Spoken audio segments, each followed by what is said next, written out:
Welcome to the deep dive. Today, we're jumping into a case that really gets under your skin. It explores one of the most terrifying parts of modern city life. The profound loneliness of being totally isolated, but surrounded by thousands of people. Exactly.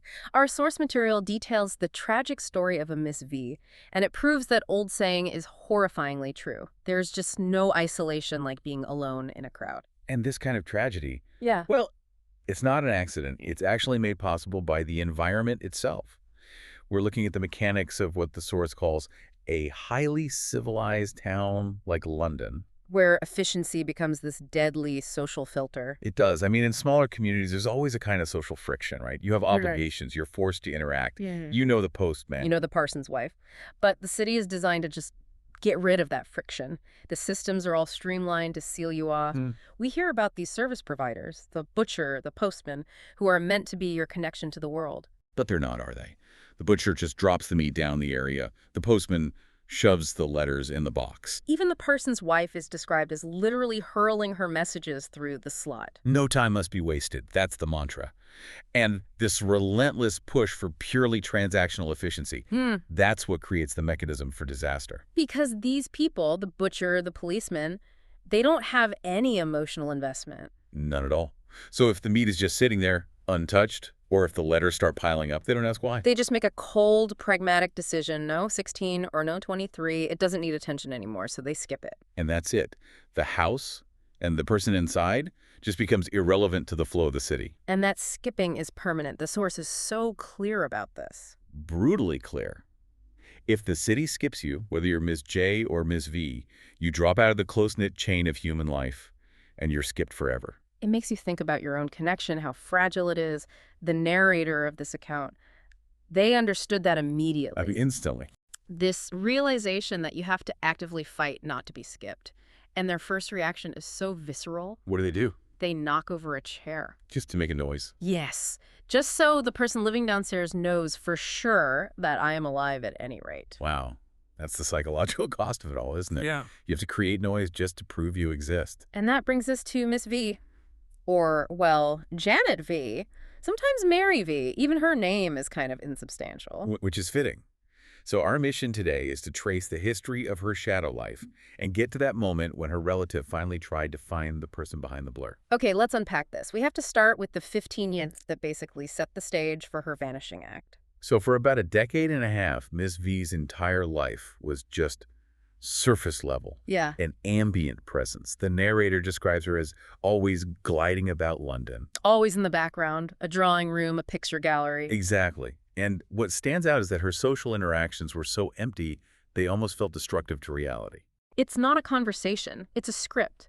Every time the narrator sees her, it's the same meaningless greeting. Oh, how do you do, Miss V? And her response is always, The weather. Isn't it a pleasant day? Or what bad weather we are having. That's it. and focusing on the weather, that's key, isn't it? It's the ultimate social non-interaction. It's completely safe. Right. It requires zero intimacy, zero thought, and it asks for nothing in return. It's a transaction that just keeps you at a distance. And because the words were so insubstantial, Miss V herself started to seem that way, physically. What do you mean? The narrator says that after she said her little piece about the weather, she didn't really walk away. She seemed to melt into some armchair or chest of drawers. Wow. So she literally just dissolved into the decor. Mentally, yes. This tells you so much about the narrator's mindset. She wasn't a person who left a room. She was an object that just faded. And they admit it. They say they wouldn't think of her again for a whole year. Not until she sort of detached herself from the furniture to do it all over again. So this raises a question. The narrator shares a tie of blood with her. They're related. Why would they participate in this active erasure? That's what's so fascinating. Because of that family connection, they ran into her all the time. But instead of making them closer, it just normalized her not really being there. She became the familiar gray shadow. A required piece of background noise for a party to feel complete. They needed her as a shadow, not as a person to engage with, but as part of the scenery. Which is just horrifyingly clear when she finally stops appearing. Right. The narrator feels that something is missing, but they refuse to admit that she is missing. They deliberately use the neuter term to describe it. Let's break that down for a second. What does that actually mean, the neuter term? It means they couldn't even bring themselves to use the word she or Miss V. Hmm. They treated her absence like a misplaced object. A nameless dissatisfaction. Exactly. Like a picture on the wall has been moved or a piece of furniture is gone. It's pure emotional dissociation.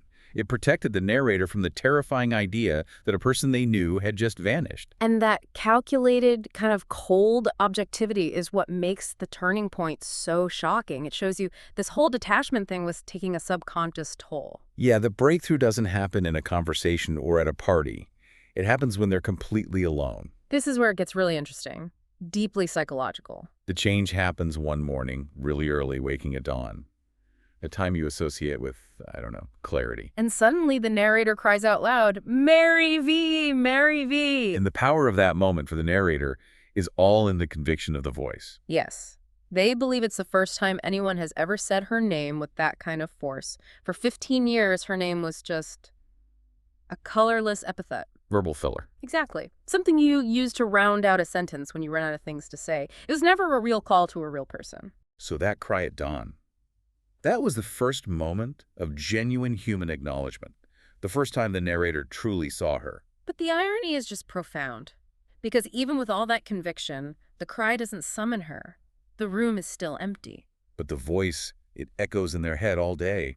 It creates this deep discontent when she doesn't appear on the street like usual. The absence isn't a missing piece of furniture anymore. No, now it's a personal gap. A gap that needs action. And that pressure, that restlessness, is what leads to this strange, fantastic plan. The narrator decides they have to actually go and call on Mary V. in person. Which is a huge shift in motivation.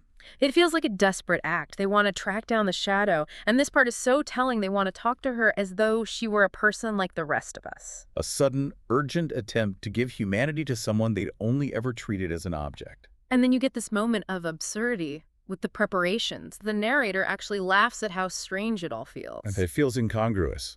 Totally. They say it's like trying to visit the shadow of a bluebell. The idea of substantial preparation for her. Boots and hat for Mary V. Yes. It just clashes so violently with how they see her. Reality needs boots and a hat, but the person they're visiting is basically a ghost. So, driven by this really conflicted impulse, the narrator finally goes on this expedition. They arrive at Miss V's flat, which is way up on the top floor. Symbolically detached, right? Absolutely. And even when they get there, the ambiguity continues. The signboard on the building says Miss V is both out and in. Even her legal address can't pin her down. She's still fading in and out of existence. It's the perfect metaphor for her whole life, isn't it? She's just perpetually floating between presence and absence. So the narrator knocks and rings the bell and just waits. And nobody comes. And while they're waiting, their mind goes to this really dark place. They start wondering if shadows could die and how one buried them. The tension is just agonizing. They're trying to wrap their head around something so insubstantial coming to a final physical end. Then the suspense finally breaks. The door is gently opened by a maid. You can imagine that little surge of relief. Maybe the shadow is real after all. Followed by just The devastation. maid delivers the truth. Simple. Absolute. Mary V had been ill for 2 months. And she died yesterday morning. Which is the moment the whole tragic irony comes together. She died at the very hour the narrator cried out her name with conviction. That morning, at dawn. The one single moment of true, unfiltered human recognition. Happened at the exact same time she permanently vanished from the world. The recognition only arrived at the moment of absolute loss. The narrator's realization didn't save her, it just marked the exact moment she was gone for good. So, where does this leave us? What does it all mean for the narrator and, for the lesson of Miss V's life? Well, the narrator's desperate search to find a person. It didn't end in discovery. It ended in the final confirmation of a loss. The search and the death are completely tied together. And the central tragedy is that their relationship only moved past that superficial stage, the weather talk, treating her like furniture. After the chance for any real connection was gone forever, society skipped her, sure. But her own relative nearly skipped her too. Until her death created a presence, an absence so big it couldn't be ignored anymore. The city let her fade, and the narrator's own self-preservation, their need to avoid real connection in that busy world, it made her isolation possible. The realization that she was a person came too late to save her. But just in time to grieve her. It really highlights the cost of that urban survival mechanism, Right. Treating people as objects, as shadows. It's a defense that lets us get by. But the cost is huge. The loss of connection, the failure of just basic human accountability. And the narrator confirms this with that final chilling line, "So I shall never meet her shadow anymore." Even in death, she's still a shadow. But now a confirmed finite shadow that is truly physically gone from the crowded rooms of London. We followed the narrator from this detached observation to a sudden, painful realization of humanity. And think about it, the narrator had to knock over a chair to prove their own life. But Miss V's life was only affirmed when someone cried her name. And it was too late. Which leaves us with a really critical question, I think.